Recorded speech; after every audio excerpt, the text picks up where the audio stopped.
Hello everybody, tuning in. This is going to be a bit of a challenging video for us. We've got a lot to dig in and explore. And maybe even before I do, I should apologize. There's some construction outside. I hope that's not obtrusive as we go through this. I should also just put the mandatory disclaimer here, because I know this one's going to be charged for a lot of people. Nothing that I'm talking about here is meant to be a substitute or replacement for medical diagnosis. Like, take it all at your own risk, right? As with anything on the internet, be an intelligent consumer, get a second opinion, but I do want to share some thoughts that are a bit counterintuitive on some of the most common problems that we're up against in terms of really the global burden on our health and well-being. I mean, some of these traps of depression, of chronic pain, of autoimmunity, of codependency too, they seem like very different phenomena to a lot of people, even to very experienced, very talented professionals. It's not to dismiss any particular professional or body of work, but I think underneath each of these, there's a common thread. And when you understand this common thread, I've seen with my clients in particular, you can unravel these supposedly gnarly traps really rapidly. Now, it's not to say it's always the case. It's not to say it's a magic pill, anything like that. But at least having an understanding of the common pattern at work here gives you another tool in the tool belt, gives you another way to think about these things.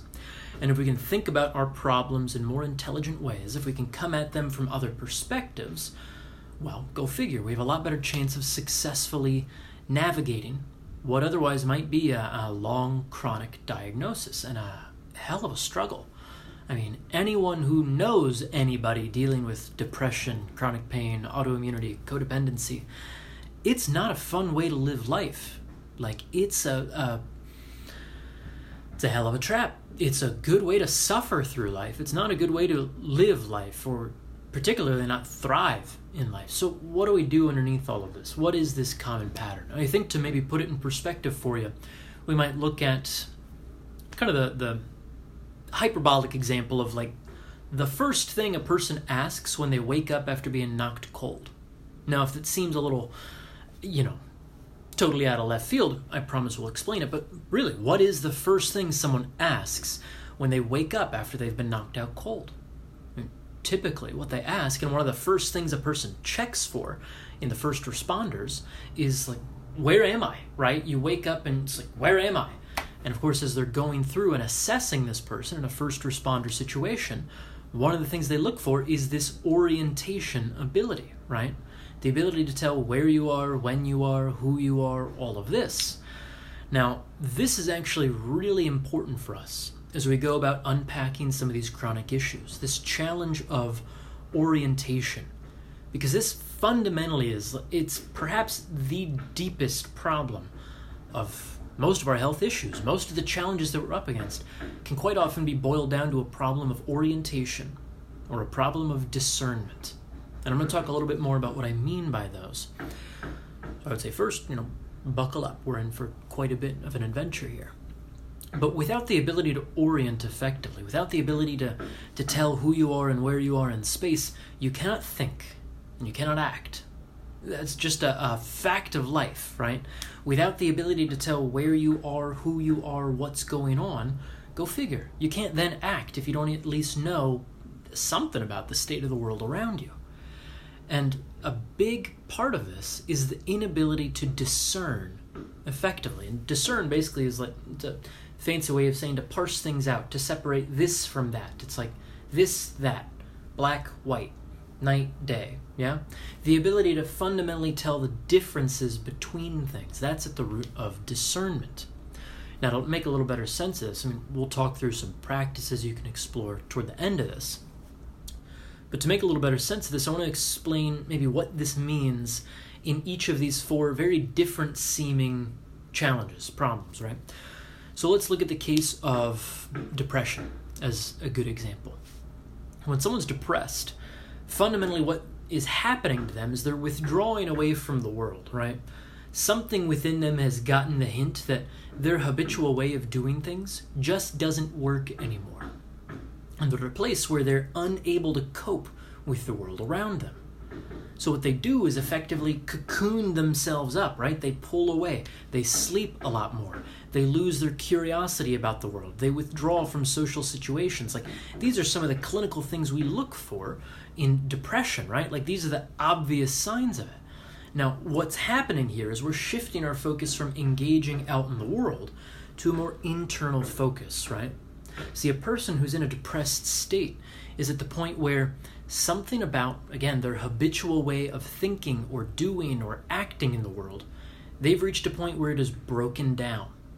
And so effectively, we can think of this person as kind of, it's like they've pulled away from the world and they're now simmering in a soup of all of their life experiences, right? It's like they've got all these memories, all these habits, all these behavioral programs and subroutines running in their psyche. They've got all of these actions and thoughts and things, and they're just cooking in it. Like, they're in their own world. They're trying to find their way through the world. And believe me, if you've never dealt with depression firsthand, you can't tell up from down. You cannot find a way to move forward, or at least it feels like it, when you're in a big depression. I mean, this isn't just to say like, oh, I've got the dumps kind of thing. No, if you're depressed, you are fundamentally disoriented. Go figure. At that point, you cannot think and you cannot act effectively, right? If you can't tell up from down, you can't tell what's the next step, there's no way to do it. Trapped emotions can cause lots of stuff. Yeah, so that's one of the things we're going to talk about a little bit more and get a clear understanding of what a trapped emotion even is, because I feel like that's, a lot of people don't understand what that entails, but I digress. If we're looking at depression, we're looking at a person who is withdrawn away from the world and kind of simmering in their soup of themselves, of their habits, thoughts, behaviors, actions, memories, all of it. And in that particular situation, that soup, we might think of it as kind of homogeneous. It's like you can't actually tell what's what in that. You can't tell what day it is. You can't tell what time it is. You can't tell what's right action or wrong action. You can't tell if what you're thinking is just in your head or if it's something about the world. You're actually unable to discern the truth about this particular situation. So in this case of depression, the way I consider it, at least when I'm working with clients who are depressed, is they're simmering in this homogeneous soup and they literally cannot discern. They can't parse out anything in it. It's like if you put all of your life experience in a blender, whir it up, and then take a bath in that. That's what depression is. You can't find any little piece of anything to hold on to. Like, when you're depressed, it feels like you are just swimming, like maybe even barely keeping your head above the water. But you're swimming in this soup of yourself. And the only way out is to find some level of discernment. So we'll talk about that a bit more, but I hope that gives you at least a good conceptual framework to understand the rest of this particular lesson we'll talk through. Now, if we look at another case here of chronic pain, as I've hinted at many, many times in the past, chronic pain is pretty obviously an issue of discernment as well. When we're looking at chronic pain, effectively there is one signal going on in the body. There is one signal that you're able to perceive, and that's pain, right? Or his dad just died, I think he needed... Oh, Thorne, I'm sorry to hear that. We'll give you some tools at the tail end, but I'm sorry to hear that. I can't even imagine. Anyhow, as we carry forward from here, when we're looking at the challenge of chronic pain, it's a fundamental problem of discernment where you're unable to parse out a sensory stimulus separate from the stimulus of pain. So go figure. If you're swimming in this soup, again, we'll use this analogy quite often, or if someone's totally turned the lights off and you can't tell anything in the room around you, if it's this pitch black, murky area and it's all pain, well, then it's all pain. And, I mean, the clearest way out of chronic pain, again, is just a simple explanation, is to find something within you that doesn't hurt, that isn't pain, or that doesn't feel as painful. I'll give you a quick example of this. I was working with a woman who'd been in pain for years and years and years, and effectively said, like, everything hurts. Everything is pain. And again, I don't know how many of you guys have dealt with chronic pain. I know I'm not the only one. Everything feels like it hurts. It's actually an ache. Like, there's never a time where you're not in pain in that case, yeah? So what I asked her in this case, I was like, well, okay, so I believe that you perceive nothing but pain. Like, I I get it. That's probably all you know how to perceive at this point. But tell me about this excruciating pain you're feeling in your left earlobe. And she was like, well, what do you mean? And I was like, well, no, tell me about it. Like, what's going on in your left earlobe? Tell me about all the pain you're feeling there. And I just kind of pulled that out of my ass, truth be told. But she said, well, okay, there's no pain in my earlobe. And I was like, okay, so is everything in pain? Like, is all of you pain at this point? And she broke down crying in that case, because it was the first time when she had a distinct organic realization that not everything hurt. But when you're dealing with chronic pain, you muddle things, you mix up the waters. It's like you're churning up so much muck in the river that you can't actually see shit through it. So all you can see is this muck and this disgusting quagmire that you're in. So as soon as you can find some discernment of something that isn't pain, you have a way out. You have an anchor point, right? And as I've hinted at in a lot of other lessons before, the fundamental way we learn, whether it's we learn a habit, we learn a skill, we learn our way out of pain, we learn a new movement, it's through this discernment, this ability to tell differences between things. See, chronic pain is a learned response. It's a learned pattern within the human organism. I was just talking with a woman who enrolled this morning, and she was saying, is 8 weeks enough time to make the pain go away? And I was like, yeah, absolutely. She's like, well, I do this with my clients. I help them break habits. And I was like, well, pain is a habit. Pain is a grooved in, encoded response in a lot of ways. And so if we can uncouple that and unpack that, if we can find some discernment, you can learn your way out of pain. Again, we'll talk more about that. But again, just want to give you conceptual buckets and at least make all of my implicit assumptions explicit for you so that you can figure out for yourself whether this is bullshit, whether this is accurate, whether it's resonant. Don't just take my word for this. Chew your food, yeah? Figure out if this is resonant. And if you understand where I'm coming from, you're going to have a better sense of that.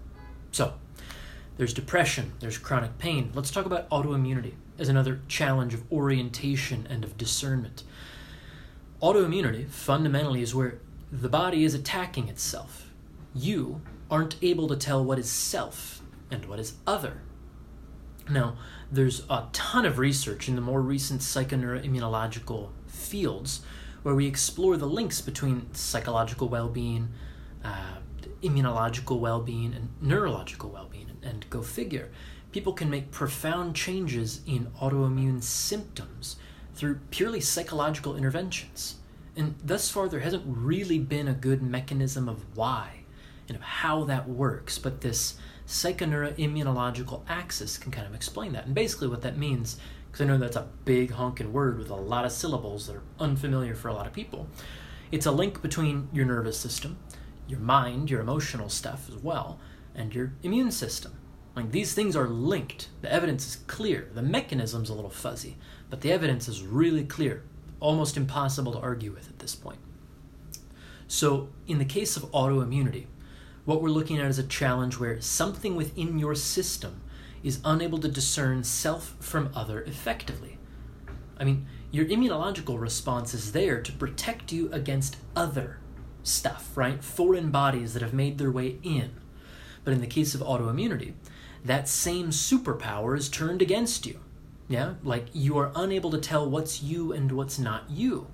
And so in that case, your system starts attacking itself. Again, it's a problem of inadequate discernment, inappropriate discernment, or poorly calibrated discernment, where you can't tell what's what.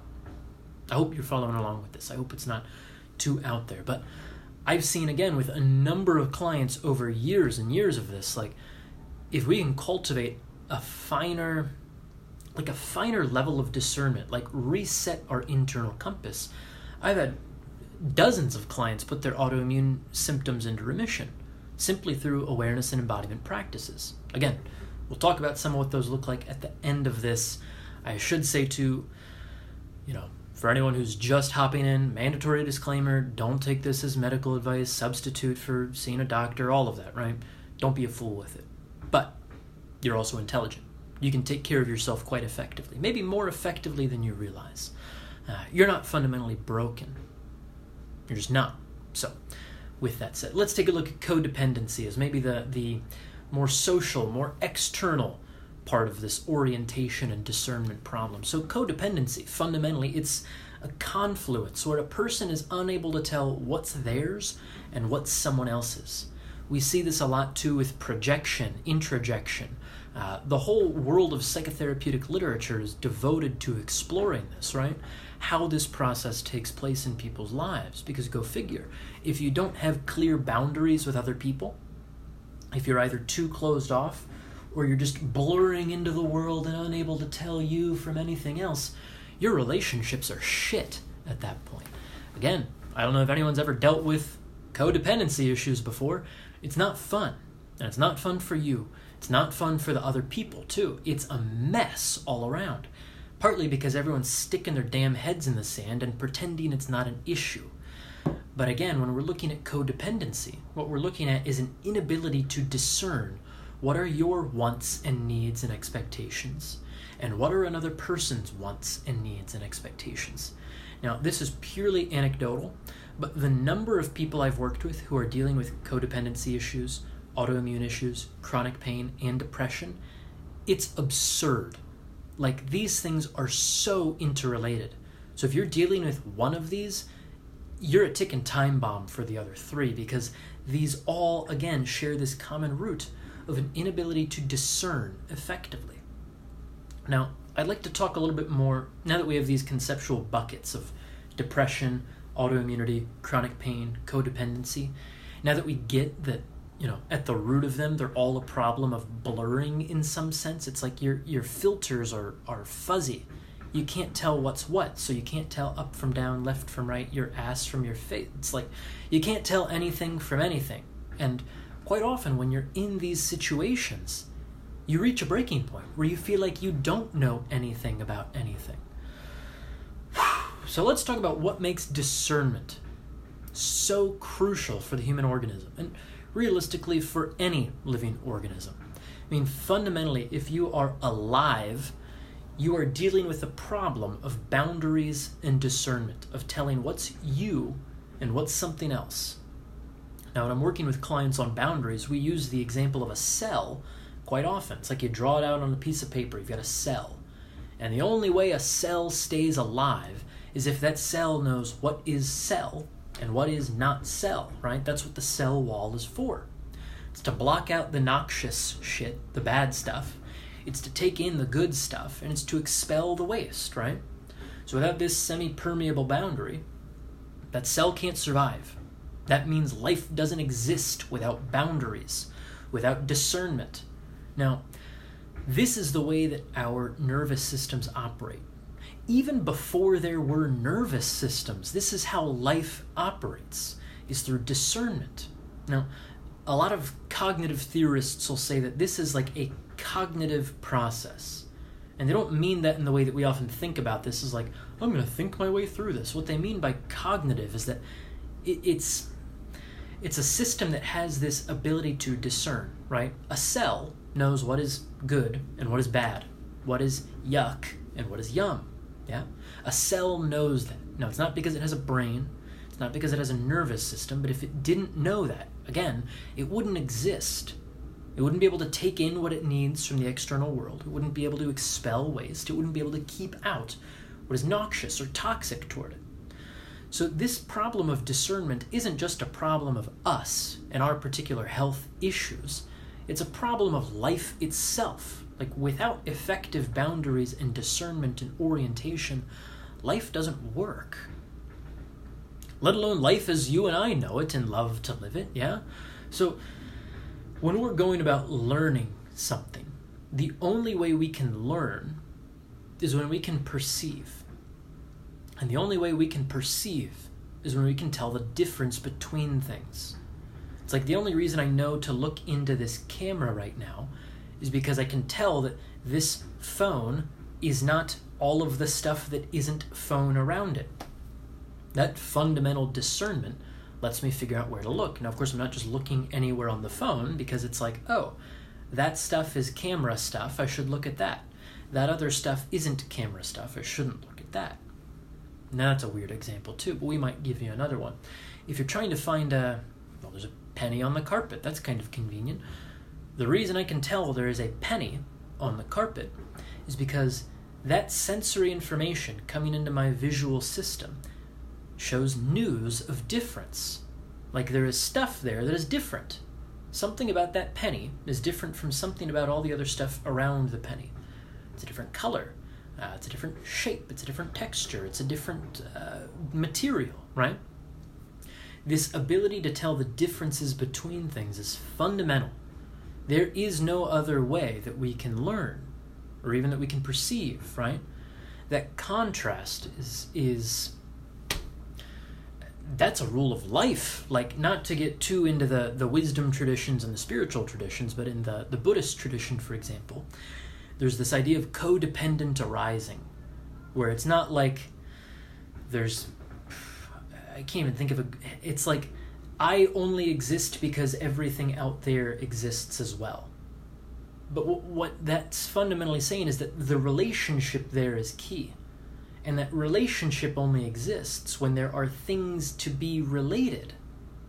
I hope this is making sense. I get as I'm talking through it, it's a little abstract, but that relationship is the fundamental part of life. The relationship of self-other, self-not self, self within self, like all of this stuff. These relationships are paramount. And of course, they depend on the ability to discern. So, when we're growing and learning and developing in our infancy, in our early childhood development, we use this power of discernment too. Like, we figure out what feels good and what feels bad. We figure out what helps us maintain balance and uprightness and what doesn't. Like, this is how our whole repertoire of motor skills develops, is like we figure out what lets us be upright in gravity and what makes us plop over into a puddle of goo and soft tissue, right? Like, if I didn't have the ability to discern effectively, I wouldn't be able to hold myself upright. I would be a blob in the ground. But I can tell the difference between what is supported and what is collapsing. So that, again, this news of difference is paramount, yeah? So, I hope all of that makes sense. I'm getting a little carried up and carried away with this. I'm actually in the midst of writing all of this. I don't know if it'll be an article or a book or whatever, but I'm trying to suss out some of the ideas a bit more. So if you have questions, I would love if you'd jot them in the comments, and we can rap about that a bit more as well. But again, what we're looking at in these all too common challenges, and they are all too common. Like, if you look at some of the statistics from the National Institutes of Health, from the CDC, from all of these big governmental organizations, depression on the rise, huge problem. Tons of lost work hours, all of that, like economic catastrophe because of it.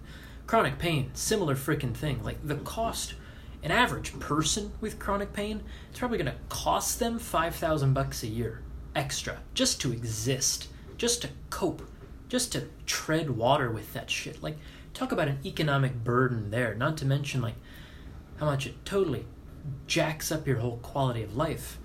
If we look at autoimmunity too, the statistics there are staggering. Like, it is on the rise across the world. Like, something is wrong here.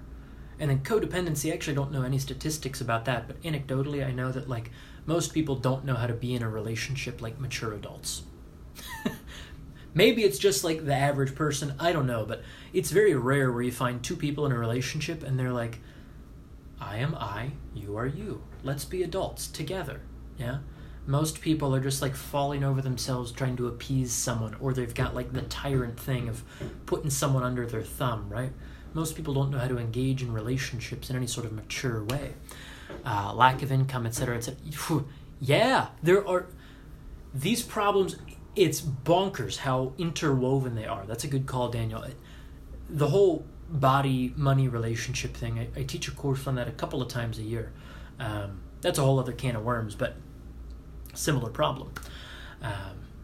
Again, it's a problem of orientation, by and large.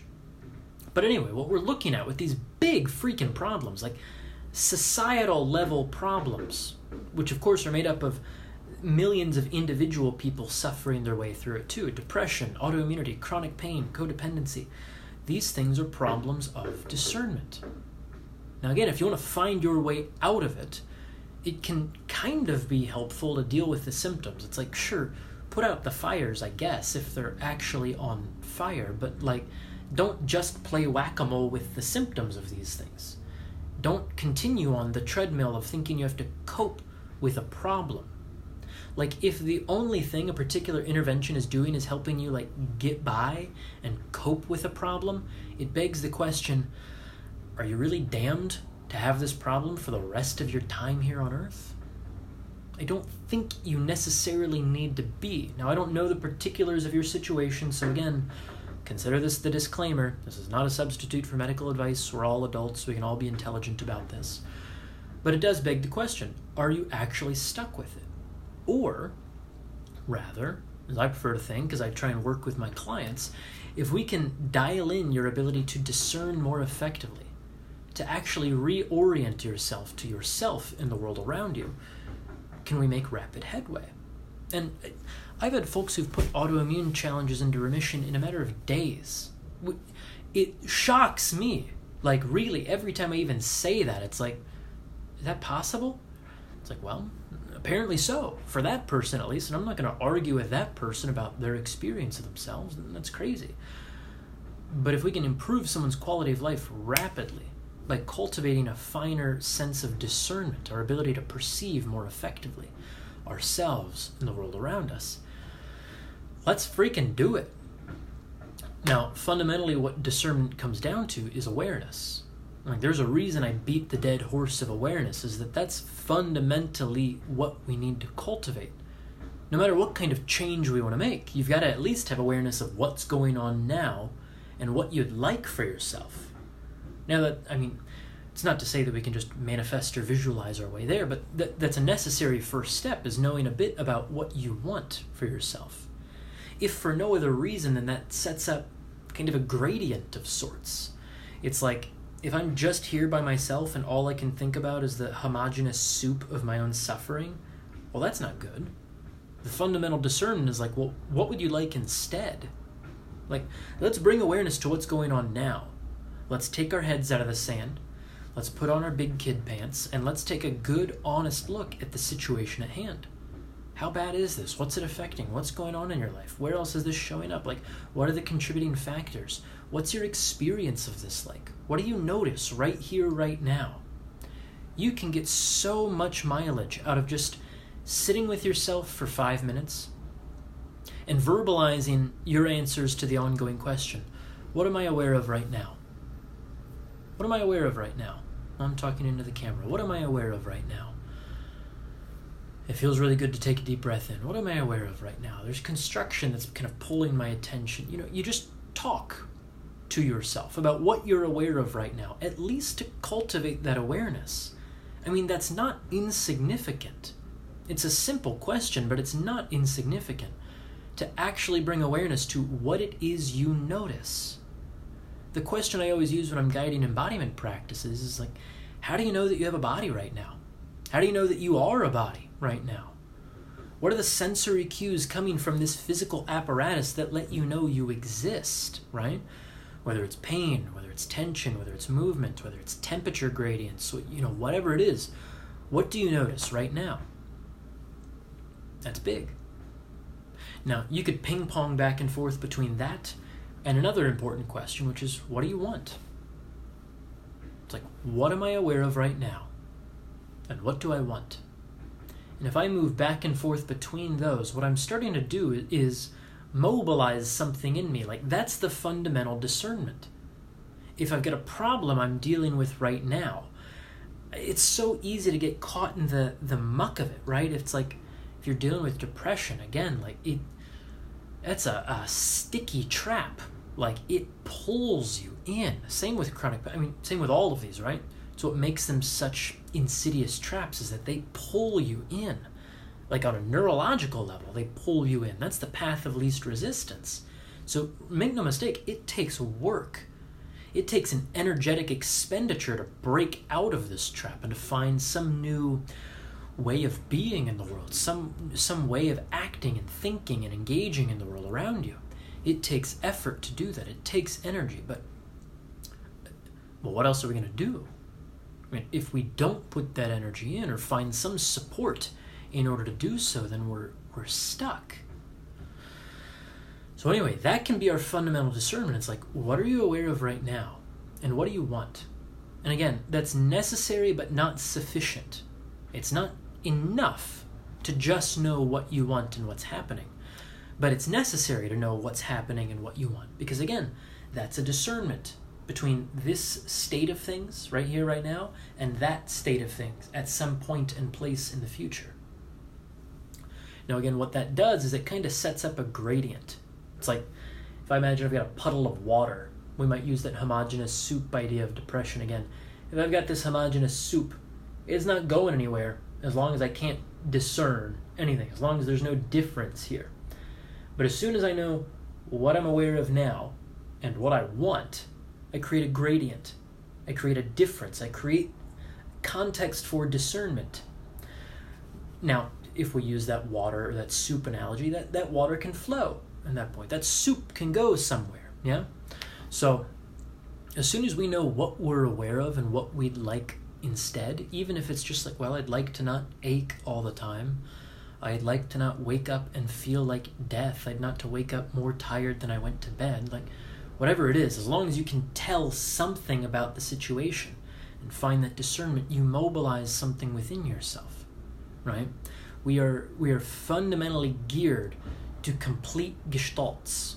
Now, that's a funny word, too, that doesn't have an exact translation, but it's something like the relationship between the parts, or the meaning inherent in the arrangement between things. Those Germans, they come up with great words, right? So this gestalt, we complete gestalts. We don't like open loops. We don't like loose ends. We don't like unsolved mysteries. So we complete things. That's the way that our nervous systems operate. That's the way that our whole cognitive process operates, is we can't help but try to resolve unresolved situations. So as soon as you create this gradient, this sort of action potential within the system, it's like, well, okay, you mobilize something. And I know that that's loose, admittedly a little fluffy terminology, but it's the best I can come up with right now. But you mobilize something within yourself to resolve that situation. And the way you might think of it is this, like, the only time something comes to your awareness is when it begs to be resolved. Like, you don't think about an itch quite often. It's like something within you just scratches it and you move on with your day. But if you do that, and it still itches, you do that, and it still itches, well, then it comes to your conscious awareness. And awareness as a biological function, it's funny, this idea comes from Lancelot White. He basically says that the biological role of awareness is to remove the very reasons for its existence. It's like something bubbles up into my awareness, like a problem rears its ugly head, and I focus on it. And then I act and I address that and I make it go away. And then something else comes up into my awareness. It's like life is an ongoing fulfillment of unmet needs, right? Or wants, desires. You're never going to reach the perfect transcendent, I've ascended beyond all wants and needs. And like, have you ever met people that pretend that? It's like, well, they're terrible conversationalists, first of all. They're not fun to be with. They're not fun to hang with. And they're lying to themselves because they still have to eat and they still have to poop. Like, if nothing else, those are two needs that are going to perpetually be engaging as long as you're alive, right? You must take in food. You will get hungry at a certain point. That food's going to have to go somewhere, yeah? So life as a biological process is an ongoing, unceasing kind of miasma of new need popping up, squashing. Something else coming to my awareness, coming up, and taking care of that. Something else bubbles up, and then I take care of that, right? So, as soon as you are cognizant of some difference between what's happening now and what you'd like for yourself, you set things in motion. Now, I know that sounds a little simplistic, and again, I'm not saying that's enough, but that's necessary. It's not necessary and sufficient, but it's necessary to have that discernment. And again, it starts with awareness. So, as a quick recap so far, what are you aware of right now? And what do you want? spend 20 minutes ping-ponging back and forth between those questions. Like, ask them in good faith, right? Don't just go through the motions of it. Now I'm aware of, I'm a little hungry. Now I want some nachos. It's like, okay, well, go eat nachos. Now what are you aware of? Oh, okay, now I'm aware of, I'm a little thirsty, and now I want a drink. Okay, go get that. It's like when you are aware of something and you know what you want, then you've got this other question, like, well, what can you do right here, right now to satisfy that unmet need? Is that actually within your repertoire of skills, yeah? If it's something that you implicitly know how to do, if that's a need you know how to attend to, well, you do it. You won't think about it much. It's not like you have to think to yourself, I'm thirsty. I'm going to go downstairs, go to the kitchen, open up the refrigerator, have a glass handy, and press the little filter button to get a glass of water. That doesn't happen. Like, you just go do that. That skill of getting a glass of water is so familiar. Like, it's a good thing that's on autopilot. What a crazy situation that would be if it weren't on autopilot.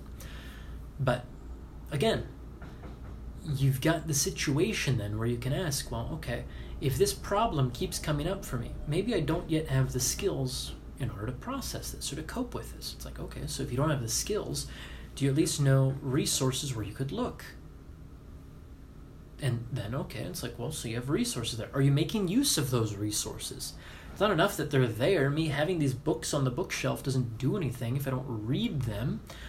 So again, do you have these resources available? Are you making use of the available resources? Most people are not making use of all of their available resources, or they're making poor, crappy autopilot use of their resources.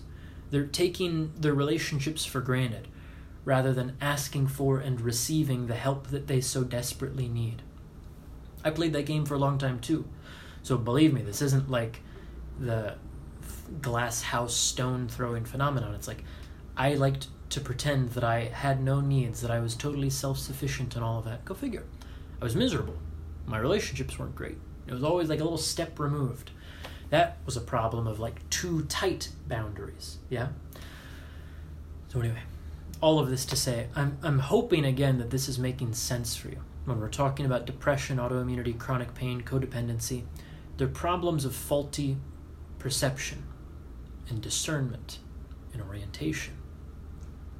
If you don't know yourself and know up from down, know left from right, know self from other, how can you possibly hope to engage effectively in the world around you?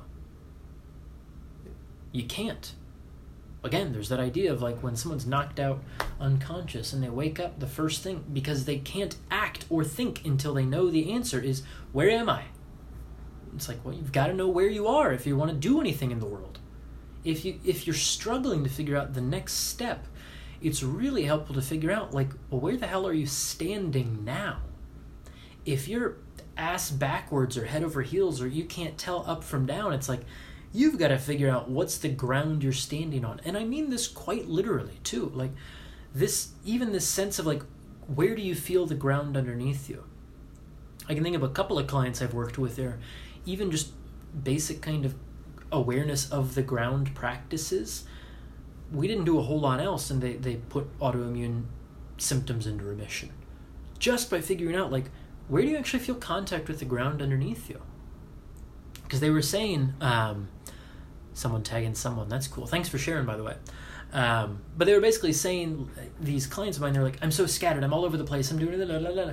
They were, even their words themselves, they said it. They said, I'm scattered, I'm all over the place, I'm this, I'm that. And it's like, well, okay, so I believe then that you're dealing with autoimmunity, because you can't seem to tell where you are. If you feel like you're scattered, if you feel like you're all over the place, like if you're using these words, those words mean something.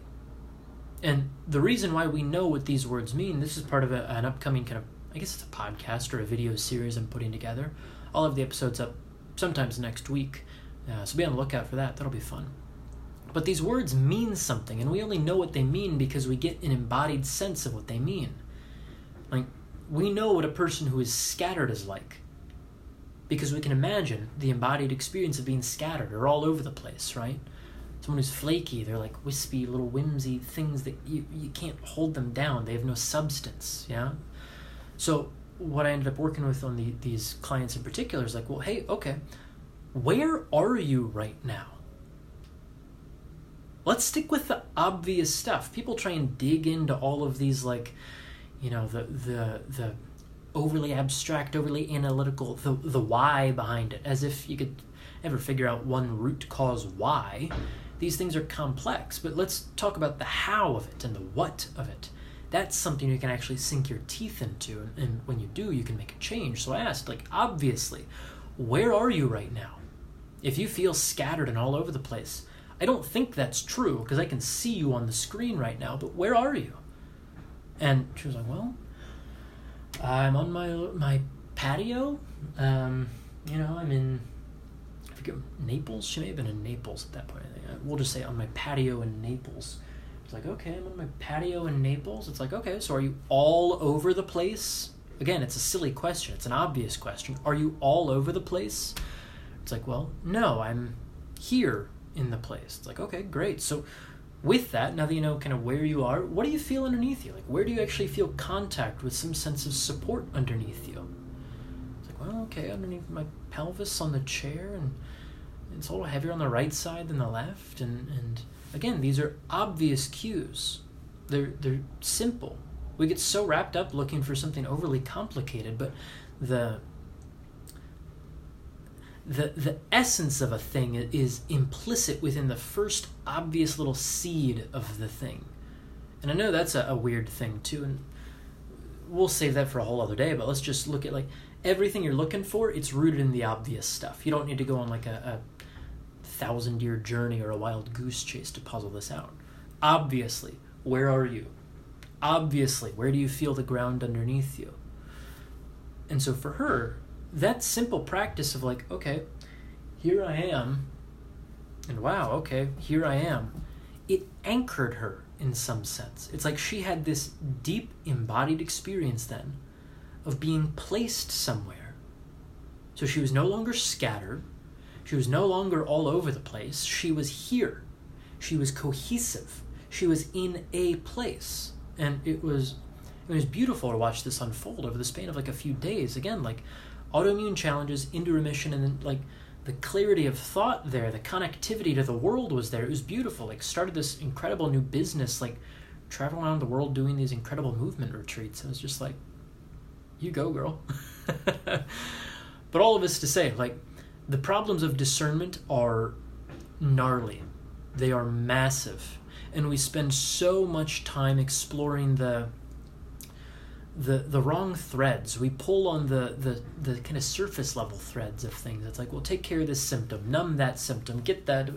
We spend so much time coping with the symptoms rather than addressing the problem and seeing if we can figure out where it comes from and what's going on. And again, it might seem crazy, and I'm sure some people watching this on the recording are eventually going to, like, give me a whole bunch of shit about it, but, like, when we're looking at depression or chronic pain or autoimmunity or codependency, these are problems of discernment. They are interrelated phenomena, and they share a common root: the inability to discern effectively, the inability to tell up from down or left from right or self from other. And it's a big freaking problem. Now, this is what really blows me away, is that, like, so many people are totally overwhelmed with their next steps in the world. They don't know the next step, and again, it's because they don't know where they're standing right now. And if you don't know the ground that you're standing on, you're going to have a hell of a time taking a step anywhere. In fact, it's probably better that you don't step, because you could step off a cliff. Like, if we give it another obvious physical example, if it's the middle of the night and you're in this murky thing and you're walking around somewhere, like, don't walk around blindly. Like, don't take action until you orient yourself, because it's going to be stupid, reckless action. You could really hurt yourself that way. You could quite literally walk off a cliff. You could do something really damaging to yourself. Like, really, it's worth taking stock. And, like, before you go running headlong forward, like, we've got this problem too, culturally speaking, where it's like everything's go, go, go, and drive, drive, drive, and our heads are jutting forward as, like, an obvious representation of this phenomenon. Settle back in. Like, take a moment to figure out, where actually are you? What's actually happening right here? if you can orient yourself effectively to the obvious situation at hand, like what's literally going on, like quite often when people are overwhelmed, I'll just have them look around the room and point at things and name them. It's like window, desk, door, phone, light. Okay. And again, it seems simple, but it's like, are there dragons here? No. Okay. Is there a pack of wolves there? No. Okay. So their stress response like plummets at that point, which means they can think more clearly, and add to it the fact that they're actually orienting themselves in space. Thigh. Okay. Nose. Okay. Coffee cup. All right. They start to get obvious representations of what's self and what's other. Now again, I'm not trying to paint this as an overly simplistic thing. It will likely take more than that. But this is a necessary starting place. At the very least, like, this is where it has to begin. If you're dealing with depression, autoimmunity, chronic pain, codependency, if you're dealing with overwhelm, you can't tell what from what, you can't tell this, that, or the other. If you feel like you don't know anything about anything, it's so important that you pause, you don't rush ahead, and you actually orient yourself to the world around you. You take stock of what you notice within yourself and within the world around you. It's the necessary starting point. It might not be enough, but start there. Try it. Again, what are you aware of now? And what do you want? Ping pong back and forth. And along with that, you might ask, what can I do to get a little bit more of what I want? It's not that you need all of that right now. Maybe you want all of it right now. But again, what's one small thing you could do right now to give yourself a little bit more of that future that you long for, right? So start there. Start with the obvious stuff. Start with the simple stuff. Don't make it overly complicated. There's more we could explore. If you're curious to, say, shoot me a message. We can talk through it, and happy to elaborate more on any of these things. But what I would say is, let's not talk through this. If you're just kind of curious to explore like more about this idea of it, just put that in the comments here, and we'll keep the conversation in the comments. But like, if you personally are struggling with any of these problems and you'd like some support putting this into practice, shoot me a message in that case, because I am more than happy to help you there if you're actually like interested in making a change. If you just like the mental acrobatics of it, like, don't get me wrong, I love that too, but let's just keep that in the comments, partly so other people can benefit from it too. Whew. So with that said, I'm tapped out. I'm going to get a drink of water. But I hope that was thought-provoking. I hope it at least got you thinking about this stuff in a new way. Go figure, when we think about things in a new way, when we introduce another perspective, again, that's encoded in the makeup of the human organism too. Binocular vision. It's two separate lenses of things that together give us a greater depth of field. So if nothing else, I hope this little ramble has given you a greater depth of field, a little clearer understanding of your own situation, and how you can start to take steps forward for yourself. If you'd like some support, shoot me a message. If you've got questions, if you want to explore this more, drop them in the comments, and let's keep the conversation going. So, take care, guys.